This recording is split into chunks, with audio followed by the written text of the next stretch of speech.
Hello, I'm Sean Lambert, and today we're going to look at Steam Wargame Fest, which is running from April 28th through May 5th, last week of April and first week of May. It is supposedly a celebration of games that have you leading a team to battle for your lives. That's how they define Wargame. So we'll see exactly how many of the games that show up here I would consider a wargame. So first things first, I haven't looked at this list at all. One of my friends texted me and said, hey, you're going to do a video about the Steam Wargame Fest? And since I hadn't made a video in 28 days, I was like, yeah, why not? All right, so let's scroll through what we have here. And some of these might be on my wish list, but I only got a notification via email that one of my wish list was here. So I will highlight that. But first, let's take a look at the ones that paid the most money to get up to the top of the screen here. We see Steel Division 2, a perennial sale member, it seems like. They're always in sales. And I think this is a good game if you're looking for kind of an arcadey, but really nice looking game. It does say it's turn-based strategy, but the battles are real-time, so that's a bit of a misnomer there. If you click into it, you can kind of see what you're getting into. This is what you'll actually be playing.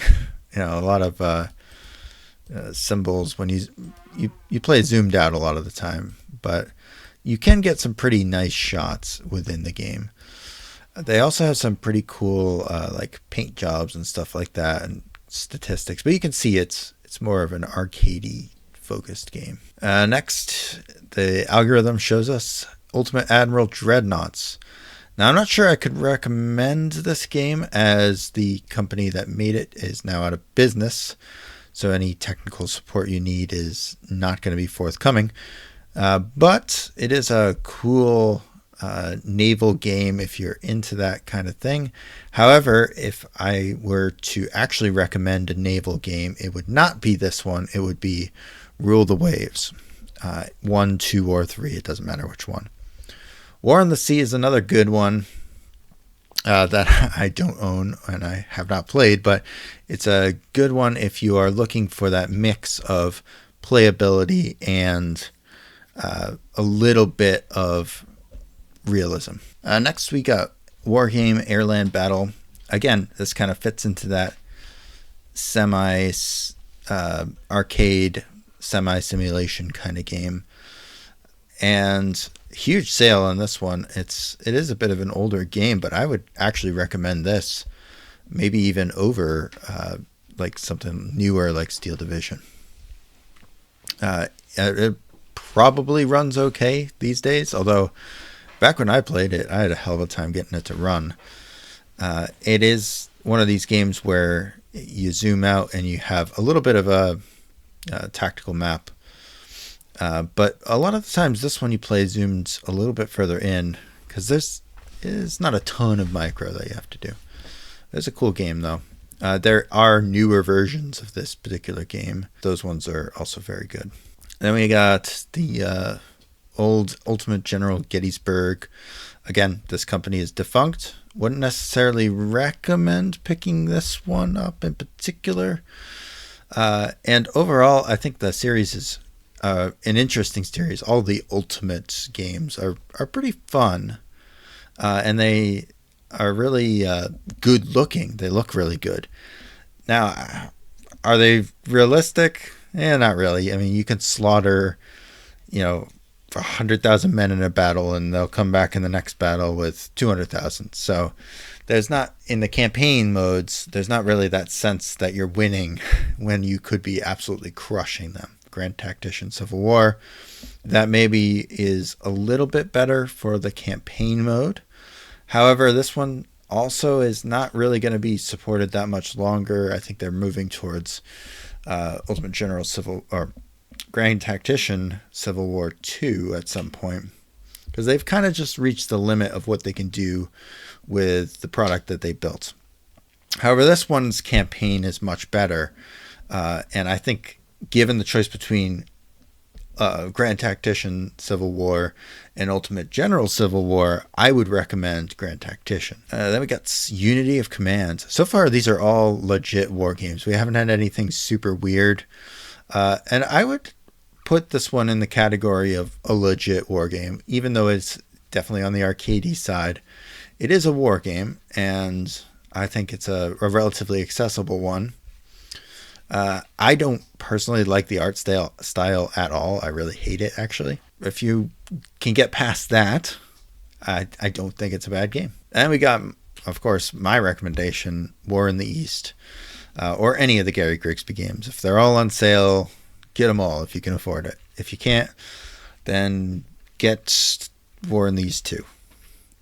Otherwise, they're all great games. If you're trying to choose between War in the East, War in the West, and War in the East 2, I would recommend War in the East 2 just because of its graphics updates and its just general improvements in scale.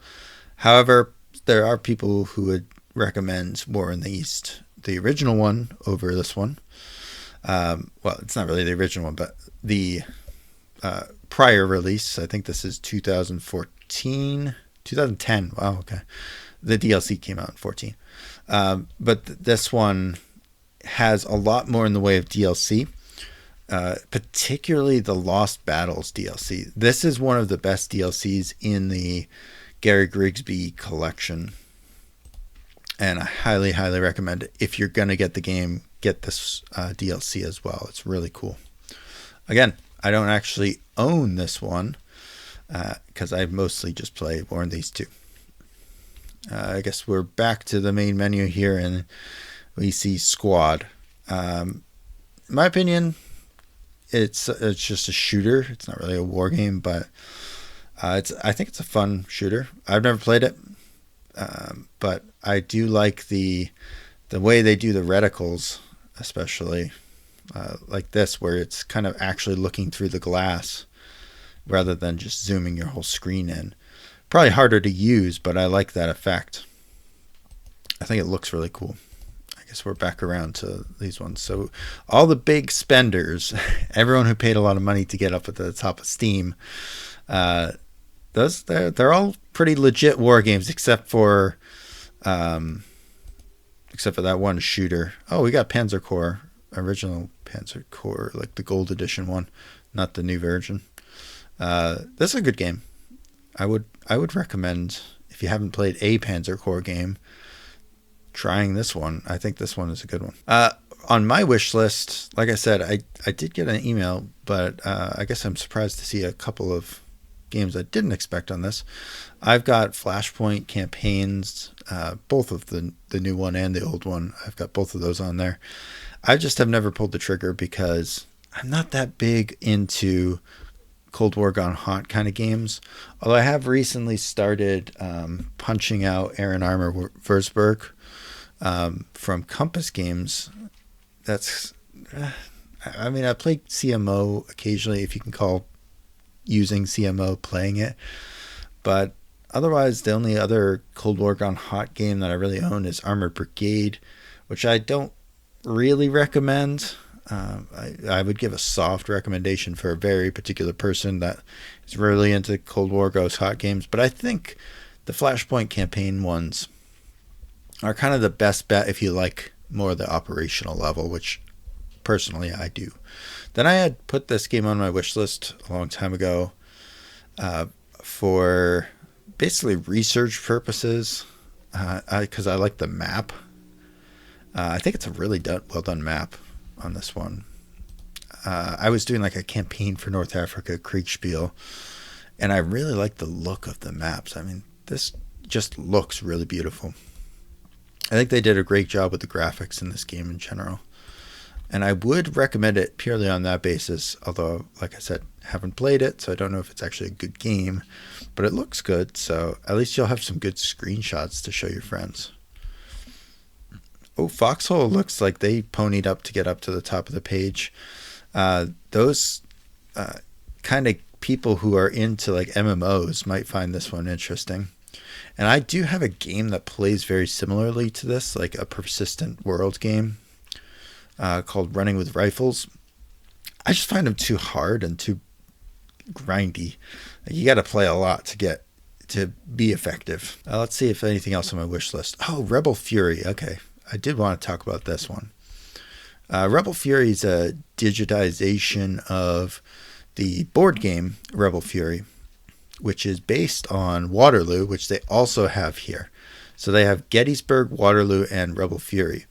Waterloo, I think, was the first one, and that was published in a magazine. Then they made that into a computerization. And then more recently, they released Rebel Fury. And I think this one, I've played it in the board game version, and it's a great game. Absolutely great. So easy to get into. Very straightforward rules. Very replayable because there's a lot of scenarios. And I agree with the direction that Mark went with the game. I think he knows his Civil War so well that he just naturally falls into what feels right in a Civil War game. And I think that if this is anything like the board game, which I assume it is, then it's probably worth your time.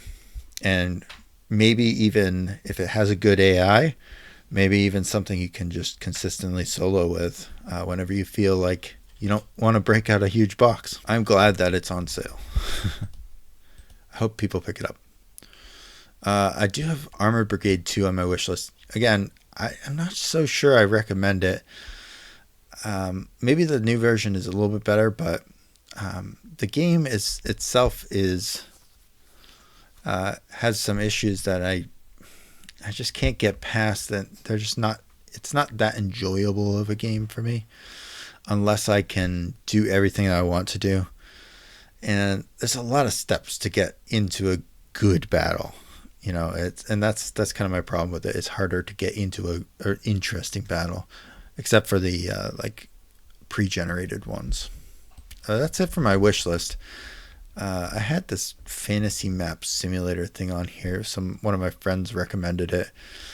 I don't know. I probably never will get it, to be honest, but it's kind of cool if you want to look at it. I don't know if I would consider this a war game either, but it's cool. It's definitely war game adjacent, so I'll give it that. Company of Heroes 3 is also here. Again, really an RTS, not a war game, but it's a game about war, if that counts. Then we got some Total Wars, Empire, Napoleon. If you like Total War, they haven't changed, and they're still good. Personally, I'm not a huge fan of the Total War series anymore. I used to love it, but it doesn't interest me that much. Now, I will say about Napoleon Total War is there are some great mods that make it a lot better. And so if you are going to get into it, I would suggest, play vanilla for a little bit, but then definitely go down the modding route for it, especially because there's some stability mods that make the game so much better. Hearts of Iron 3 is an interesting one. It's always hard to pick if Hearts of Iron 2 or Hearts of Iron 3 is the better game, but I think we can all agree that Hearts of Iron 4 is not the better game. It's definitely one of these two. I like Hearts of Iron 3. I don't own it anymore. I think I had the disc for it for a while. I don't know. I haven't played it in such a long time.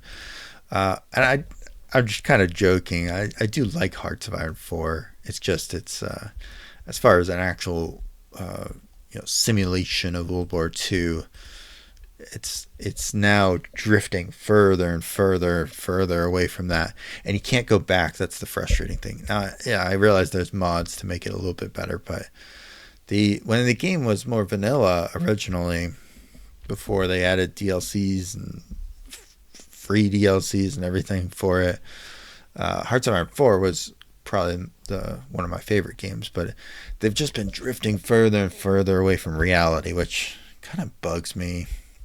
I don't know. It's a minor thing, but it bugs me. Let's see. There's got to be a couple more on here that are interesting. Headquarters is kind of an interesting game. It's another one of these kind of turn-based tactical games, of which there are a million, but I think this one actually is really cool. It has a really interesting variety of units, and it looks a hell of a lot more realistic in how the units get suppressed and stuff like that than a lot of other games on the market that do the similar thing do, because I would say the like World War II XCOM kind of game is harder to pull off than you would think, given how many there have been over the years, going all the way back to the 90s. I mean, everyone and their mother has tried this kind of thing, and I think Headquarters is actually one of the better ones that's available. And for $30, I don't know if you can go wrong with that. I think that's if you like that kind of game, if you like a XCOM type of game, then this might be the best bet if you're looking at World War II. Not really my personal thing, but I'm sure others would like it. Hex of Steel, I've known nothing about this game. Overwhelmingly positive. I don't know about that. I think this is a mobile game, potentially. Let's see. Warfrog Studio, what else have they done? Nothing. So this is their only game. They're unleashing Beasts of Steel at some point here. It looks like another kind of Wargame-esque game. Let's take a quick look at this. Yeah, it combines FPS and strategy. I don't know. There have been a lot of games that have tried to do that, and it always ends up you sacrifice one or the other. You can't do both. The Frontline Assault Corps looks like maybe some AI art here. Never a fan of that. This is, I think, a pretty recent release, March 8th. I know nothing about this game again, but I will say it looks to me like it's AI art, which I would not recommend. I also just do not like the art style in general. Maybe you guys would, but to me this looks like kind of I don't think I'd recommend it. Reading a book by its cover is maybe bad, but reading a game by its cover, you got to do it. Sometimes it's so easy to tell a bad game just on like the art. You can just tell they kind of half-assed it.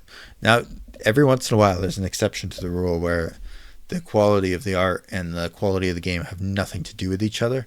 But if you don't at least spend a little bit of time to make it look cohesive, like to me, that something like this doesn't really look cohesive. It looks like AI background, plop down some AI sprites on top of it and make them do things that are probably pretty easy to program. Pretty low effort game, and they're selling it for $15. I mean, that's kind of on the low end of a war game. So maybe if you've never played a war game, it'd be good, but I think for most of us, this is not gonna suit your needs. Total Tank Generals, again, another one of these like kind of low level, weird map looking. This might be AI generated too. I have a hard time believing that a human being would have arranged the tiles this way, but maybe, I don't know. It looks very Panzer Corps 2 kind of thing, which again, if you're gonna go for a Panzer Corps game, maybe go for one of the older ones. But this one, I don't know anything about it. Noobs from Poland is the developer. In general, Polish developers are usually very good, especially about making war games. But to me, this looks like low effort AI slop. Sorry. Rule the Waves 3 and Graviteam Tactics. Both of these games, highly recommend. I think I mentioned Rule the Waves 3 earlier. Whenever this is on sale, everyone should just buy it. It's a great game. and we got a signal that we want more from this game because they're working, I believe, on an update for it, expanded battles. And I think as part of this update, they don't have it in the screenshots here, but they have a dark mode for it, which means you don't have to get blinded by the white Windows XP looking UI anymore. Now, this game is the opposite of a high graphic fidelity game, except I gotta say the little models look so cool, and I don't know, I like that part of it. But the game itself, it's really about building the ships and then fighting other ships to see if your designs work or not. And that's the same premise as Ultimate Admiral, but with a much higher fidelity, a lot more options, and a long history of developing. So Rule the Waves 1 I own, then there's Rule the Waves 2, and basically what they started with was a core of like Dreadnought era battleships, pounding each other with their guns. Rule the Waves 2 extended a little bit and added some like fleet carriers and stuff like that. And now Rule the Waves 3 goes all the way up to the missile age, and you can start getting anti-ship missiles. So this one, I want to leave you with a big recommendation for that, as well as Graviteam Tactics, another great game. Graviteam Tactics, Mia's Front. This is made by a Ukrainian developer, actually. And all of these, I think the entirety of the game takes place in Ukraine during different battles. I mean, I might be wrong on that. There's so many DLCs. And I do think that there's probably a lot of DLCs, mainly because he kind of needs the income just to do the next step, like to be able to work on the game at all. And I think it's a really good game to support. You don't have to get tons of them. Just basically get a campaign if you're interested in it. But they do go on sale like relatively frequently. And there's a lot of really cool scenarios. I guess there are a few where there's a kind of modern combat in them as well. You can see here. But my favorite campaigns are the Case Blue ones. So the base game takes place in 41, but then if you add on to that Treacherous Lakes and Dawn Bend and Drive on Voronezh and Dawn of Blau, you can get a really good Case Blue game, like really good. You can play like a significant portion of Case Blue and get to see all the different fronts within Case Blue. I don't know if he has I don't think he has a like race to the Caucasus kind of thing, but there's so many other options within Case Blue that are so good that I highly recommend this game. And just play the base game first, like play the intro campaign, and then look through the DLCs and pick one or two out. The campaigns take a while to play, so expect to play them for like 30 hours-ish. And they're definitely going to be one of those games where you have to replay it a lot to get good at it. But 30 different options for campaigns. Again, you do have to pay by the campaign, but the intro price of the game is not very high. It does go, like on the big summer sale and the big winter sale, it'll go on sale for like $10. But it's worth it for the sole fact of I haven't come across one of these like high fidelity graphics games where it actually feels right. The combat actually feels correct. Very realistic. Low survivability when you're out in the open. Very important to stay in cover and disperse your forces.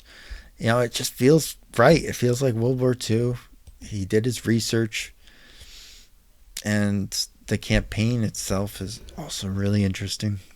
But it's the tactical battles, to me, that set this game apart. It's a little bit of a learning curve to learn, but I would would recommend it. I think that there's a lot of great games in this list, and if you're interested in any of them, feel free to pick them up. Till next time, see ya.